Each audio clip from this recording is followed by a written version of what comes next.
Timnas Indonesia belum memainkan satu laga pun di putaran keempat kualifikasi Piala Dunia 2026 zona Asia, namun sorotannya sudah begitu besar.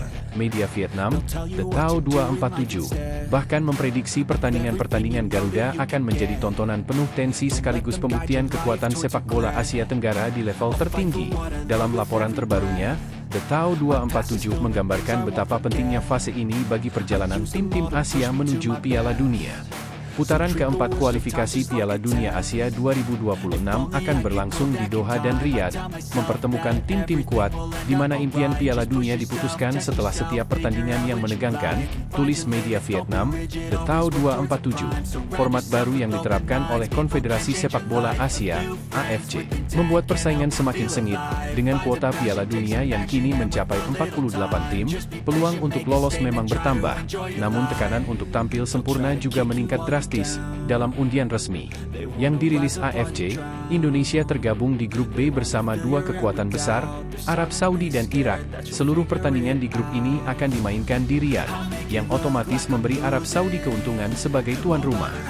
Grup B menjanjikan persaingan yang tak kalah dramatis dengan partisipasi Indonesia, Arab Saudi, dan Irak.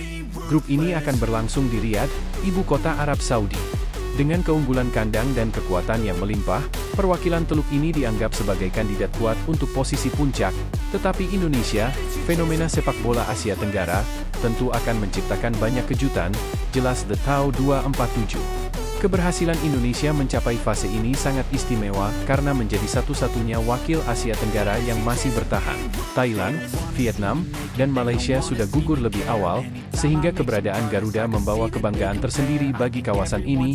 Di sisi lain, posisi penjaga gawang Timnas Indonesia kini sedang mengkhawatirkan jelang tampil di putaran keempat kualifikasi Piala Dunia 2026 zona Asia. Sebagai informasi, Patrick Kluivert telah menentukan 3 kiper yang bakal memperkuat Timnas Indonesia untuk ajang ini. Mereka adalah Emil Audero, Martin Paes dan Hernando Ari. Namun, kabar buruk kini didapatkan Timnas Indonesia setelah Emil Audero mengalami cedera.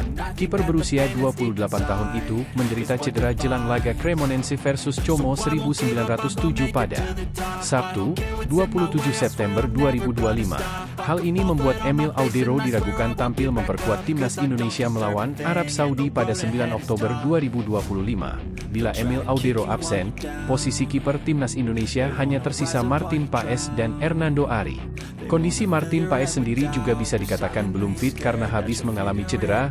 Kiper milik klub FC Dallas itu bahkan sudah tak bermain sejak awal Agustus lalu. Pengamat sepak bola Indonesia, Gita Suwondo menilai apa yang terjadi bakal menjadi kerugian besar bagi Timnas Indonesia.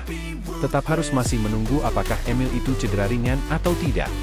Lihat di DSP pekan depan Serie A terakhir sebelum kualifikasi, kata Gita Suwondo. Kalau sampai Emil tidak main dan Martin Paes baru sembuh dari cedera dan belum diturunkan Dallas FC, ya pasti kerugian besar bagi Indonesia, ujarnya. Lebih lanjut, Gita Suwondo menyebut bahwa Hernando Ari bisa menjadi opsi, namun, Gita Suwondo khawatir karena para pemain Arab Saudi dan Irak memiliki postur yang cukup tinggi. Kalau Patrick Kluivert merasa kebugarannya Martin Paes juga belum, ya mau tidak mau Hernando Ari yang sudah lama tidak ditampilkan bersama Timnas akan main di pertandingan melawan Arab Saudi. Pertanyaannya apakah dengan postur-postur tinggi itu Timnas Indonesia akan siap? Terutama melawan Irak nantinya, ucap Gita Suwondo. They'll tell you what to do in life instead of everything you know that you could get.